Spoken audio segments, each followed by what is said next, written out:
Assalamualaikum warahmatullahi wabarakatuh. Halo semuanya, perkenalkan nama saya Syamila Sensani dengan NIM 2024-160-11-0023 dari Program Studi Pendidikan Matematika Universitas Muhammadiyah Malang. Jadi di sini saya akan melaporkan laporan akhir dari proyek ujian akhir semester yaitu analisis prediksi kurs SDR. Nah, teman-teman, hari ini kita akan membedah secara tuntas bagaimana struktur kode program ini bekerja dari baris pertama hingga menghasilkan output yang maksimal. Baik teman-teman, sebelum kita lanjut membahas lebih dalam terkait program apa saja yang akan kita gunakan, alangkah baiknya kita kenalan dulu nih. Mulai dari pendahuluan, yang pertama yaitu adalah latar belakang. Perkembangan teknologi informasi saat ini menuntut integritas yang kuat antara ilmu matematika dan dunia pemrograman guna menyelesaikan berbagai permasalahan komputasi dan analisis data secara efisien. Dalam konteks ekonomi global, fluktuasi nilai tukar mata uang seperti SDR terhadap dolar Amerika Serikat menjadi salah satu fokus penting yang memerlukan pemodelan matematis yang akurat untuk memprediksi tren masa depan. Menurut International Monetary Fund atau IMF, nilai SDR sangat dipengaruhi oleh pergerakan mata uang utama di dunia yang ada di dalam keranjangnya, sehingga diperlukan metode komputasi yang tepat untuk membaca arah pergerakannya. Nah, tujuan dari laporan ini yang pertama yaitu merancang dan mengimplementasikan program berbasis Python untuk memprediksi nilai kurs SDR menggunakan metode regresi linear sederhana. Nah, yang kedua yaitu memenuhi tugas ujian akhir semester pada mata kuliah bahasa pemrograman untuk matematika. Nah, rumusan masalah yang ada pada laporan akhir ini yaitu bagaimana alur logika dan implementasi analisis regresi linear dalam pemrograman Python untuk memprediksi tren kurs SDR. Kemudian, bagaimana membangun antarmuka penggunaan GUI yang interaktif untuk mempermudah visualisasi data historis dan proyeksi kurs. Oke teman-teman, bagian landasan teori dari laporan proyek ini membahas 3 pilar utama yang digunakan dalam membangun program prediksi, dimulai dari Special Drawing Rights atau SDR sebagai instrumen aset cadangan internasional ciptaan IMF, yang nilainya ditentukan harian berdasarkan keranjang mata uang utama dunia. Guna memproyeksi pergerakan kurs tersebut di masa depan, diterapkan metode statistik yaitu regresi linear sederhana melalui rumus matematika Y sama dengan MX plus C, yang nilai koefisiennya dihitung menggunakan metode ordinary least squares atau yang biasa disebut dengan OLS untuk meminimalkan selisih antara data aktual dan prediksi demi menghasilkan garis tren terbaik. Seluruh pemodelan dan perhitungan komputasi ini kemudian diintegrasikan ke dalam bahasa pemrograman Python dengan pemanfaatan pustaka bawaan Thinker untuk membangun antarmuka penggunaan yaitu GUI yang interaktif serta pustaka Matplotlib yang krusial untuk menampilkan visualisasi plot, data historis, dan grafik proyeksi statistik secara langsung pada kanvas aplikasi agar mudah dipahami oleh pengguna. Nah, selanjutnya di sini ada tampilan flowchart ya teman-teman. Flowchart ini berjudul Analisis Prediksi Kurs SDR yang menggambarkan alur kerja program Python yang diawali dengan menjalankan aplikasi, yaitu biasa disebut dengan start. Diikuti proses inisialisasi antarmuka menggunakan GUI, Tkinter, dan pengaturan gaya visual melalui fungsi setup styles. Selanjutnya, sistem akan memuat dan memeriksa keberadaan file data yang kita gunakan yaitu jun_rms_mth.xls. Melalui proses load data, jika file tersebut tidak ditemukan, sistem langsung menampilkan pesan error atau file tidak ditemukan, dan program berakhir yaitu finish. Namun, jika file berhasil ditemukan, sistem akan menampilkan antarmuka utama serta menunggu input dari pengguna di dalam kondisi Tkinter main loop yang terus berjalan secara interaktif. Ketika pengguna memasukkan pilihan mata uang serta jumlah hari lalu mengklik tombol mulai analisis, pada perform analisis, sistem akan mengambil data input tersebut untuk parsing dan membersihkan nilai kurs menggunakan y-values dan x-values. Sistem kemudian mengecek apakah data kurs yang tersedia lebih dari 1 hari. Jika tidak memenuhi, akan muncul pesan error, data tidak cukup, dan alur kembali ke menu utama. Jika data mencukupi, program akan melanjutkan ke tahap perhitungan regresi linear sederhana untuk mencari nilai slope dan intercept yang digunakan untuk memprediksi nilai kurs 1-30 hari ke depan menggunakan fungsi futures_rate. Setelah itu, teks informasi berupa nilai prediksi dan trennya akan diperbarui, dan grafik hasil plot data historis versus proyeksi akan dirender menggunakan Canvas Matplotlib sebelum akhirnya sistem kembali menunggu interaksi pengguna selanjutnya. Nah, teman-teman, tentunya di sini saya menggunakan data history dari IMF atau International Monetary Fund dari tanggal 1 sampai 16 Juni 2026. Dan untuk data prediksi selanjutnya itu melalui analisis. Nah, teman-teman, langsung saja nih kita bahas kode Python yang akan kita gunakan. Nah, mulai dari baris pertama hingga baris ke-8. Di blok awal ini, program mengandalkan modul-modul penting. Kita mengimpor OS dan SYS di baris pertama dan kedua untuk kebutuhan interaksi sistem file. Di baris ketiga sampai keempat, kita mengimpor tkinter beserta komponen TTK dan message box yang bertugas sebagai engine utama membentuk jendela visual, tombol, dan menu drop-down aplikasi. Selanjutnya, di baris kelima, kita menggunakan pandas untuk kebutuhan manipulasi tabel data. Pada baris keenam, kita menggunakan NumPy untuk operasi matriks matematika, serta baris ke-7-8 kita mengimpor Matplotlib guna menggambar plot grafik kartesius. Masuk ke baris 10, kita membungkus program ini ke dalam pemrograman berorientasi objek menggunakan sebuah kelas bernama Class SDR Prediction App. Tepat di bawahnya, pada baris ke-11, kita mendeklarasikan fungsi konstruktor utama yaitu dev_init_self_root. Fungsi inilah yang bertindak sebagai gerbang pertama yang diaktifkan komputer saat aplikasi dinyalakan. Di dalam fungsi ini, baris ke-12 memberikan instruksi program untuk menyetel judul jendela utama menjadi analisis prediksi kurs SDR. Lalu pada baris ke-13 mengatur geometri atau resolusi layar sebesar 1100 x 700 pixel. Dan baris ke-14 menyetel warna dasar background berupa abu-abu terang dengan kode heksadesimal pagar F3, F4, F6.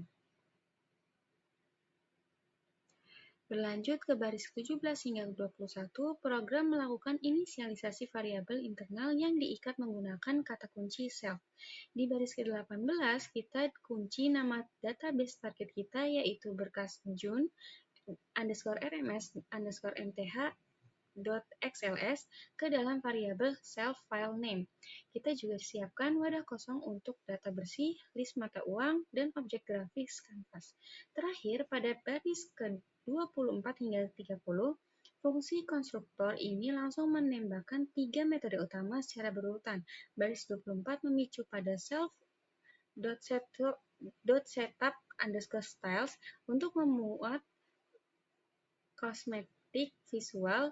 Baris ke-27 memicu self.load_data dalam kurung untuk mempersaing file Excel, dan baris 30 memicu pada self.create_widgets untuk merancang semua tombol di layar. Nah, Setelah jendela dasar aplikasi diinisiasi pada segmen sebelumnya, sekarang kita akan membedah bagaimana aplikasi ini dirias agar memiliki tampilan antarmuka yang modern. Fokus perhatian kita sekarang ada pada baris ke-32 hingga 49, yaitu blok fungsi custom menggunakan setup_steps. Fungsi ini yang bertanggung jawab penuh mengatur kosmetik visual dari seluruh widget yang akan kita gunakan. Mari kita perhatikan baris ke-33. Di sini kita membuat sebuah objek gaya baru bernama self_style dengan memanggil kelas bawahan yaitu ttk.style. Fungsi program ini adalah untuk mengambil kendali penuh atas dekorasi elemen grafis Techinpad. Kemudian di baris 34 kita mengeksekusi fungsi menggunakan _use dengan parameter tema bernama claim. Pemanggilan tema claim ini sangat penting karena tema bawaan Windows standar dari Techinpad cenderung kaku. Tema claim memberikan kita fleksibilitas untuk mengubah warna dasar elemen visual sesuai dengan keinginan kita. Nah, di baris ke-37 hingga 40, kita mulai memodifikasi nih komponen kontainer data menggunakan fungsi, yaitu .configure. Lihat pada baris ke-37, kita mengatur komponen umum bertipe T-frame agar memiliki warna latar belakang abu-abu dengan kode hexadecimal. Yang menarik ada pada baris 38, kita mengkonfigurasi gaya custom baru yang diberi nama yaitu sidebar.tframe. Kita menyebutnya warna biru gelap atau deep state blue dengan kode tagar 1E293B. Output dari baris 38 inilah yang berhasil mewarnai area panel kontrol sebelah kiri aplikasi menjadi gelap yang elegan. Selanjutnya di baris ke-39, kita mendefinisikan gaya card.tframe dengan latar belakang putih murni dengan kode tagar FFFFF dengan efek real life sama dengan petik 2 flat tanpa garis tepi yang menghasilkan efek visual berbentuk kartu kontainer minimalis di sisi kanan dashboard. Berlanjut ke baris 42 hingga 47, kita mengkonfigurasi gaya tulisan atau komponen menggunakan T-label. Di baris 43, kita mendesain teks judul bernama utama melalui gaya header T-label. Kita berikan warna teks putih murni melalui parameter foreground, latar belakang gelap, serta jenis huruf menggunakan Sego UI. Berukuran 16 pixel berkarakter tebal atau bold, outputnya adalah tulisan SDR Predictor di pojok kiri atas panel.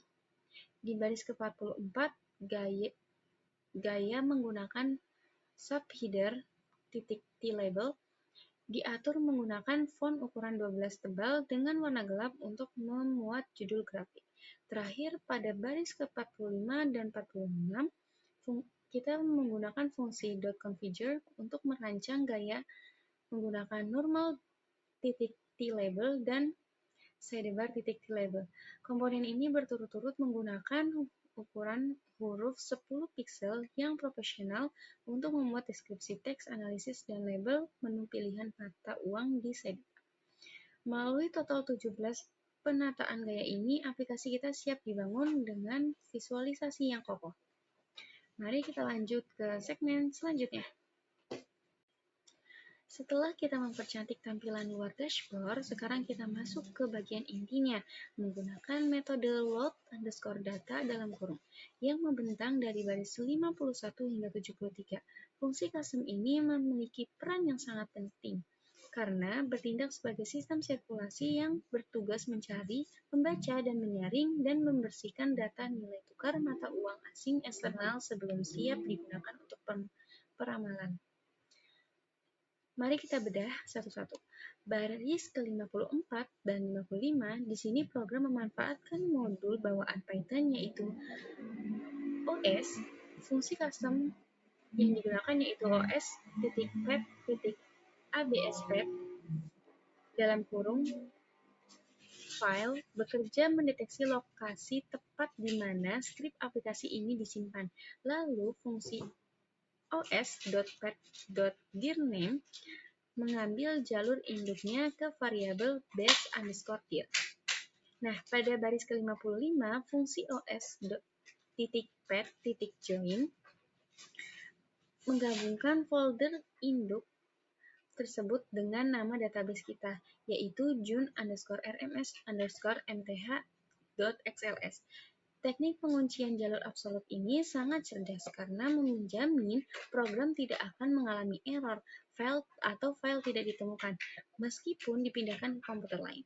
Jika filenya ternyata hilang, kondisi if not os.pet.exist di baris ke-57 akan memicu fungsi messagebox.showerError untuk menampilkan jendela pop-up peringatan lalu memanggil fungsi sys.exist di baris ke-59 untuk menghentikan program dengan aman.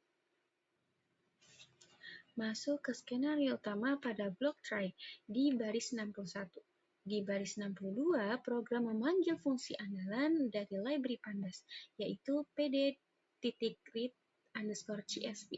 Program membaca file database menggunakan parameter pembatas berupa tabulator atau sep sama dengan _1_t, serta melompati baris pembuka lewat perintah skip rows sama dengan 1. Nah, agar proses kalkulasi matematika ke depan bebas dari gangguan data kosong atau spasi tak terlihat, pada baris ke-64, program mengeksekusi fungsi custom, yang dimana fungsinya tersebut .dropna dalam kurung subset sama dengan dalam kurung _1 kurensi. Baris ini bertugas membuang semua baris tabel yang tidak memiliki nama mata uang. Dilanjut pada baris ke-65 dan 66, fungsi .str.strip dalam kurung dijalankan pada tajuk kolom dan baris mata uang untuk mengikis semua spasi gaib di awal maupun akhir teks yang berpotensi memicu error. Perhatikan baris ke-68. Di sini kita menggabungkan 3 fungsi Pandas sekaligus. Fungsi .unique dalam kurung mengambil daftar nama mata uang secara tunggal tanpa duplikasi. Kemudian .toList dalam kurung mengubahnya menjadi format list Python. Dan fungsi global sorted dalam kurung menyusunkan nama-nama mata uang tersebut secara urutan alfabetis dari huruf A sampai huruf Z dalam variabel self_currencies. Nilai tabel yang sudah bersih sempurna kemudian diikat ke dalam objek self_df_clean di baris ke-69. Output nyata di baris ke-68 inilah yang nantinya sukses memunculkan urutan rapi daftar mata uang pada menu dropdown combo box di sidebar kiri aplikasi kita. Data sudah siap dan bersih. Mari kita beranjak ke segmen selanjutnya. Setelah data berhasil dimuat dan dibersihkan oleh Pandas pada segmen sebelumnya, sekarang saatnya kita melihat data tersebut di dalam komponen visual nyata. Disinilah fungsi custom, yaitu create_widgets dalam kurung yang membentang dari baris 75 hingga 100, mengambil peran. Fungsi ini bertugas merancang arsitektur tata letak atau tata ruang elemen grafis pada layar aplikasi kita. Mari kita perhatikan pada baris ke-77. Di sini kita membuat sebuah objek kontainer bernama sidebar menggunakan kelas ttk.frame dalam kurung. Kita meletakkan bingkai ini di dalam jendela utama, yaitu pakai self.root, mengunci lebarnya sebesar 280 piksel, serta menyuntikkan kosmetik, yaitu menggunakan sidebar.tframe yang sudah diracik di segmen sebelumnya. Pada baris ke-78, bingkai ini diposisikan di sisi kiri layar lewat fungsi geometri menggunakan titik pack dalam kurung side sama dengan _2 left, fill sama dengan _2 y agar memanjang penuh dari atas ke bawah. supaya ukuran lebar sidebar ini tetap terkunci dan kokoh di 280 piksel dan tidak menciut saat diisi tulisan. Pada baris ke-79, mengunci ukurannya lewat perintah fungsi menggunakan sidebar.pack underscore propagate (false). Masuk ke penyusunan teks di dalam sidebar. Pada baris ke-82, program memanggil kelas ttk.label untuk melahirkan objek tulisan judul utama, yaitu title_lbl. Teksnya kita beri nama berupa str predictor. Dengan gaya teks tajuk atau header.label, di baris 83, tulisan ini dipasang erat menggunakan fungsi .pack dengan jarak bantalan vertikal atau PD sebesar 30 piksel. Selanjutnya, di baris ke-85, langkah yang sama diulangi untuk membuat label penunjuk menu pilihan lewat variabel menu_lbl bertuliskan pilih mata uang. 2. Komponen ini bertindak sebagai pemandu visual bagi pengguna sebelum memilih data. Perhatikan baris-baris krusial di baris 87 hingga 90. Di baris 87, kita membuat objek variabel penampung teks string dinamis dari taghinter yang bernama self_currency_var sama dengan tk.string_var . Kemudian di baris 88 kita mendeklarasikan menu dropdown interaktif menggunakan kelas ttk.combox .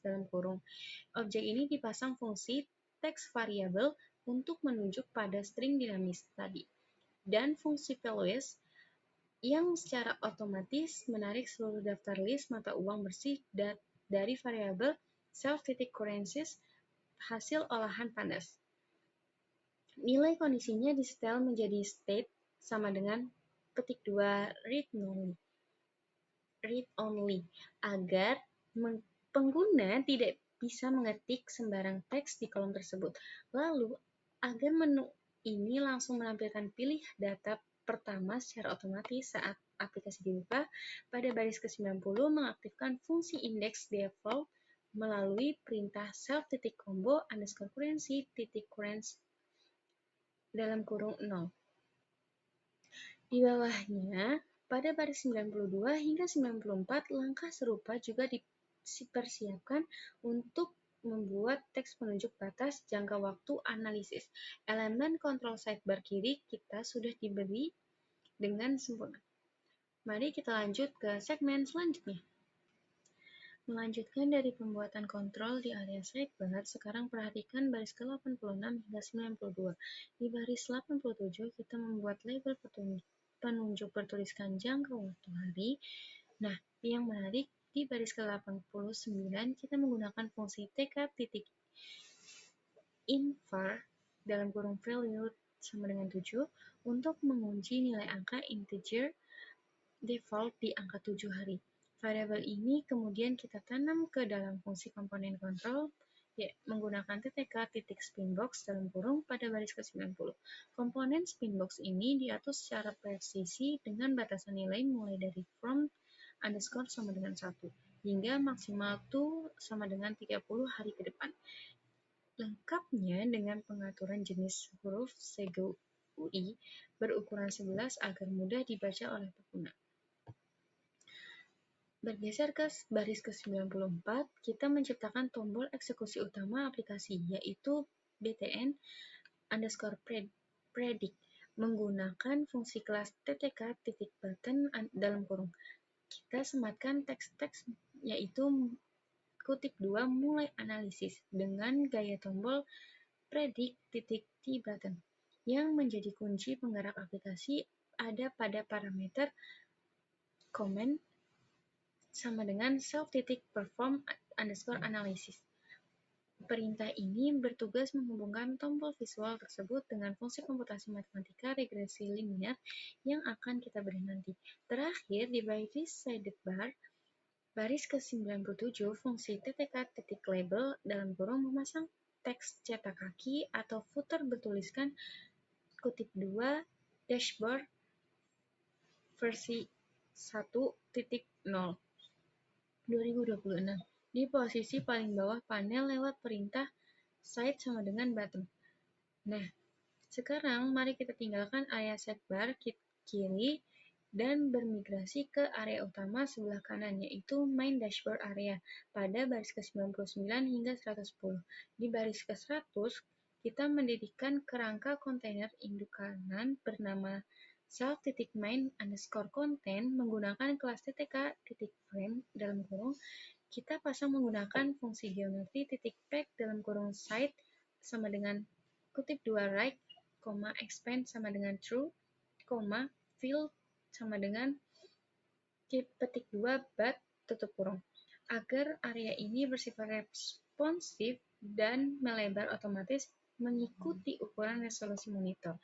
Di dalam area utama inilah kita membagi ruang menjadi dua kartu penumpang data. Kartu atas dibuat pada baris 103 menggunakan gaya card.t-frame berwarna putih bersih untuk tempat berlabuhnya laporan teks ringan tertulis. Pada baris ke-105 dan 108, kita memasang dua lapis teks informasi awal menggunakan fungsi ttk.label dalam kurung. Lapis pertama bertuliskan panduan silahkan pilih mata uang dan klik mulai analisis. Dan lapis kedua berisi penjelasan cara sistem. Label tulisan ini diikat ke variabel objek menggunakan self.info_title dan self.info_desk. Agar teks deskripsinya bisa diubah secara dinamis oleh sistem saat kalkulasi matematika secara dilakukan. Setelah semua pondasi visual dashboard buatan fungsi menggunakan create_widgets dalam kurung rampung selesai di baris ke-118. Program melompat masuk ke baris ke-120, yaitu gerbang awal metode fungsi inti menggunakan dev_perform_analyze dalam kurung self.2.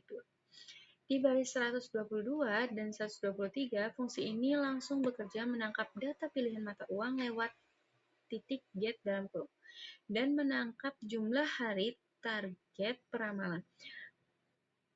Kerangka visual dan penangkapan input sudah siap sepenuhnya. Mari kita lanjut ke segmen selanjutnya. Sekarang kita masuk ke dalam otak pemrosesan data historis pada metode menggunakan perform_analyze dalam kurung. Tepatnya pada baris ke-130 hingga 154, mari perhatikan terlebih dahulu pada baris ke-130. Di sini program mengambil satu baris utuh data mata uang yang dipilih penggunaan dari tabel pandas menggunakan fungsi .ilog dalam kurung 0.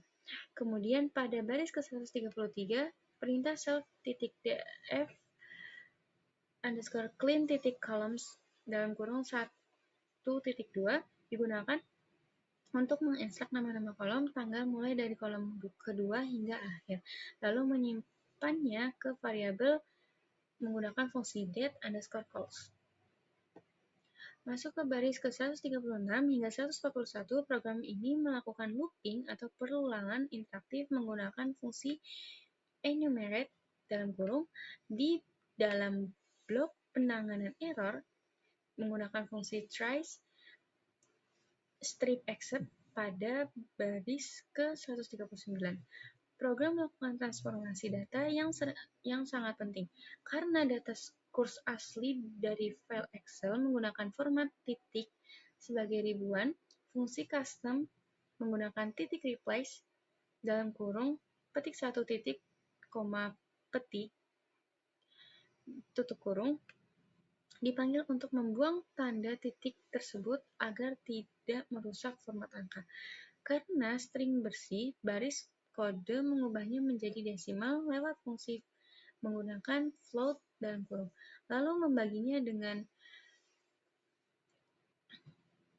100.000 titik 0. Hasil konversi angka murni ini langsung dimasukkan ke dalam list array menggunakan y_values.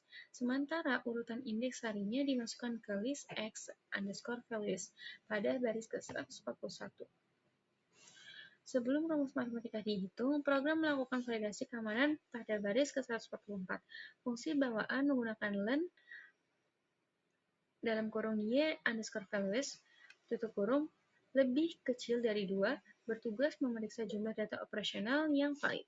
Jika data historis yang ditemukan ternyata kosong atau kurang dari 2 titik, fungsi menggunakan message box titik shower error dari Tkinter langsung dipicu untuk memunculkan jendela peringatan darurat ke layar pengguna dan perintah return agar menghentikan kalkulasi secara statistik secara sepihak dengan menghindari error pembagian dengan 0.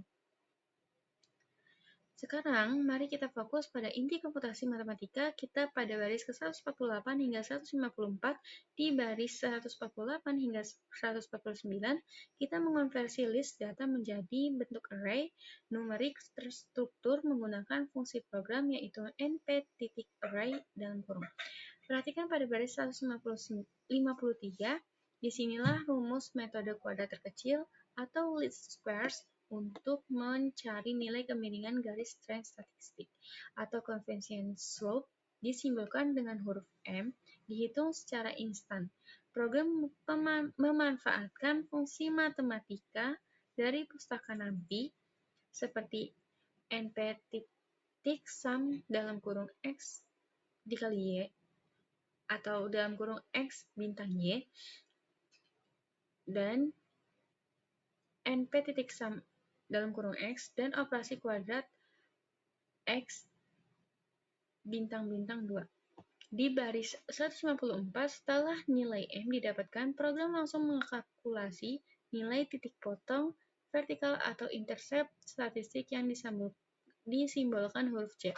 Melalui kalkulus linier Y sama dengan MX plus C, yang selesai di baris 154 ini. Program kita telah resmi memegang rumus sakti untuk meramal masa depan pergerakan kurs SDR. Setelah berhasil mengunci nilai kemiringan garis tren statistik atau slope dan intercept pada segmen sebelumnya, sekarang perhatikan pada baris ke-155 hingga 157. Di baris 156, program membaca nilai hasil operasional terakhir dari array historis lewat indeks yaitu x dalam kurung -1. Dari titik hari terakhir tersebut, program menggunakan perintah yaitu np.array dalam kurung untuk menjabarkan deretan indeks hari baru ke depannya sebanyak jangka waktu atau target hari prediksi yang diinput oleh user ke dalam variabel menggunakan future underscore x. Nah, pada baris ke-158, rumus inti peramalan linier dieksekusi nih secara nyata. Program mengalihkan nilai slope M dengan deret hari esok yaitu menggunakan future underscore x, lalu menambahkannya dengan intercept C untuk mendapatkan hasil proyeksi nilai kurs di masa depan yang disimpan ke dalam variabel menggunakan future underscore y. Selanjutnya, di baris ke-161 dan 162, program mengkonversi kembali pecahan desimal murni tersebut ke satuan nilai aslinya dengan mengalihkan sejuta. Masuk ke baris 163, logika pengujian kondisi diterapkan. Jika nilai kemiringan atau koefisien M bernilai lebih besar dari 0, program menyimpulkan bahwa pergerakan pasar sedang menaik atau bullish. Dan jika sebaliknya, maka otomatis disetel menjadi menurun atau bearish. Langkah berikutnya ada di baris 165 hingga 170. Disinilah keunggulan sifat dinamis dari aplikasi kita, yaitu program pemanggilan fungsi bawaan menggunakan titik config dalam kurung pada objek menggunakan self.info underscore title untuk mengubah teks judul laporan secara instan berdasarkan nama mata uang yang sedang dianalisis. Begitu pula dengan baris ke-166 menggunakan fungsi titik config dalam kurung menyuntikkan string informasi baru ke dalam objek menggunakan self.info underscore text. Teks ini menampilkan kompilasi data berupa nilai kurs terakhir di bulan Juni, proyeksi nilai di hari akhir ramalan esok, arah kecenderungan tren, serta nilai koefisien kemiringan dari format rapi hingga 4 angka di belakang desimal. Sekarang mari kita bedah arsitektur visualisasinya. Visualisasi grafiknya mulai dari baris ke-172. Pada baris ke-174, program melakukan pengujian kondisi. Jika pada analisis sebelumnya sudah ada grafik yang terlukis di layar, maka perintah self.canvas.get underscore tekad underscore widget dalam kurung titik history dalam kurung akan dijalankan untuk menghancurkan widget grafik lama tersebut. Angka ini sangat krusial agar kanvas grafik baru tidak saling tumpang tindih di layar. Setelah area bersih, di baris 177, program memanggil fungsi andalan matplotlib, yaitu plt.subplots dalam kurung. Kita menetapkannya ukuran bidang grafik atau menggunakan fixed size sebesar 7 dikali 30,8 inch dengan tingkat kerapatan pixel resolusi tinggi atau DPI sama dengan 100. Objek grafik ini melahirkan variabel atau V sebagai bingkai luar dan X sebagai sumbu kartesius dalam. Di baris 178 hingga 179, kita memberikan sentuhan warna putih bersih dan warna abu-abu lembut menggunakan fungsi titik set underscore face color dalam kurung. Sekarang mari kita fokus pada baris eksekusi visual di baris 181 hingga 188. Di baris 181, program memanggil fungsi menggunakan titik plot dalam kurung dari sumbu kartesius matplotlib untuk menggambar data asli bulan Juni. Kita menyetel penanda titik berbentuk lingkaran lewat marker sama dengan kutip 1 O menggunakan warna biru cerah dan memberi label data historis bulan Juni. Yang sangat menarik ada pada baris 183 dan 184. Kita menggunakan fungsi program menggunakan yaitu np.insert dalam kurung dan dari nanti untuk menyisipkan titik hari terakhir data real ke dalam awal array masa depan. Tujuannya adalah agar ketika digambar pada baris ke-185, plot garis hasil prediksi berwarna merah mencolok dengan garis putus-putus atau line style sama dengan kutip 1 strip-strip dan tersambung secara mulus tanpa ada celah kosong dari garis historisnya. Berlanjut ke baris ke 189 hingga 193, kita merias kelengkapan informasi grafik kartesius ini menggunakan fungsi custom dari matplotlib. Fungsi yang digunakan yaitu titik set underscore title dalam kurung di baris ke 189 bertugas mencetak judul dinamis di atas grafik sesuai nama mata uang terpilih. Lalu fungsi titik set underscore x label dalam kurung dan titik set underscore y label dalam kurung memberikan identitas baru, identitas teks pada sumbu horizontal sebagai urutan hari operasional dan sumbu vertikal sebagai nilai tukar. Agar grafik mudah dibaca secara presisi, pada baris 192 mengaktifkan garis bantu atau kotak-kotak latar belakang lewat fungsi menggunakan titik grid through berkarakter titik-titik lembut. Sementara pada baris ke-193 memanggil fungsi menggunakan titik legend dalam kurung untuk memunculkan kotak petunjuk orientasi warna garis di pojok grafik. Nah, langkah yang paling krusial ada pada baris ke-195. Karena grafik ini digambar menggunakan matplotlib, kita harus menjembataninya agar bisa tampil ke dalam jendela Windows Tkinter. Disinilah fungsi kelas program feature canvas TKAGG dalam kurung mengambil peran vital. Fungsi ini membungkus objek gambar fig dan menambahkannya ke dalam frame Tkinter, yaitu master sama dengan self.grab underscore container. Pada baris ke-196, grafik tersebut digambarkan secara nyata ke layar lewat perintah titik draw dalam kurung. Dan di baris 197 posisinya dikunci secara responsif menggunakan fungsi geometri yaitu titik pack dalam kurung expand sama dengan true, field sama dengan kutip 2 but tutup kurung. Terakhir, pada baris ke-198 memanggil fungsi menggunakan plt.close dalam kurung v untuk mengosongkan memori komputer dari sisa-sisa rendering grafik. Akhirnya kita sampai di baris paling ujung program, yaitu baris ke-200 sampai 204.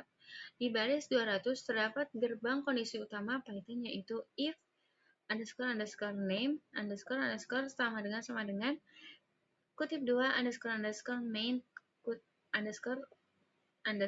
kutip 2 titik 2. Baris ini memastikan bahwa seluruh blok kode di bawahnya hanya akan dieksekusi jika file SDR predictor app.py ini dijalankan sebagai program utama, bukan saat diimpor oleh script lain. Di dalam blok ini, baris 201 mengaktifkan objek window dasar lewat root sama dengan tk.tk dalam kurung. Baris 202 melahirkan objek aplikasi kita, yaitu menggunakan app sama dengan SDR predictor app dalam kurung root, dan ditutup dengan sangat indah oleh baris 203 lewat perintah fungsi yang dimana root.mainloop. Fungsi mainloop ini bertugas menjaga agar jendela aplikasi kita tetap berdiri siaga di layar monitor dan terus mendengarkan setiap interaksi kita klik tombol dari pengguna secara real time. Seluruh 204 baris kode dari aplikasi dashboard analis prediksi kurs SDR ini telah sukses kita bedah sepenuhnya. Lanjut ke selanjutnya. Sekarang mari kita perhatikan baris krusial di baris ke-191. Karena grafik linear tadi digambar menggunakan library matplotlib, kita wajib menjembataninya agar bisa menyatu di dalam jendela Windows Tkinter. Disinilah fungsi kelas program feature canvas tkagg dalam kurung mengambil peran. Fungsi ini membungkus objek gambar fig dan menanamkannya ke dalam bingkai penampung custom kita, yaitu menggunakan master sama dengan self.grab_container. Kemudian pada baris ke-192 fungsi .draw dieksekusi untuk merender atau melukis seluruh grafik tersebut secara nyata ke layar. Selanjutnya pada baris ke-196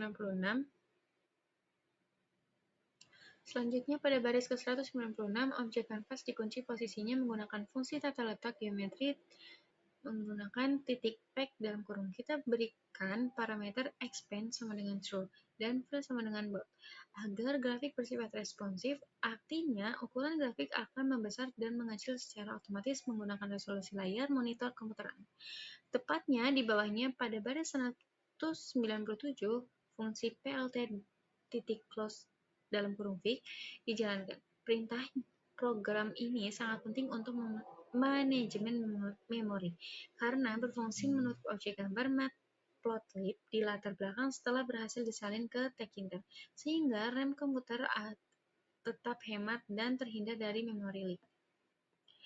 Akhirnya kita sampai ke muara dari seluruh baris kode, yaitu blok eksekusi utama pada baris ke-201 hingga 232. Di baris 201, kita menemukan gerbang kondisi standar Python, yaitu if _name double sama dengan kutip 2 _main kutip tutup sama dengan titik 2. Baris ini memastikan bahwa seluruh perintah di bawahnya hanya akan dipicu jika berkas SDR predictor app.py dijalankan secara mandiri sebagai program utama. Masuk ke dalam blok tersebut, di baris ke-202, kita melahirkan objek window dasar lewat fungsi root sama dengan tk dalam kurung. Di baris 203, kita mengaktifkan seluruh blueprint kelas kita lewat perintah app sama dengan SDR predictor app dalam kurung root.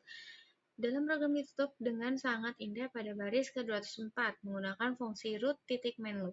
Fungsi mainLoop ini bertindak sebagai jantung yang terus berdetak menjaga agar jendela dashboard tetap siaga di layar monitor dan mendengarkan setiap interaksi klik dari pengguna secara real-time.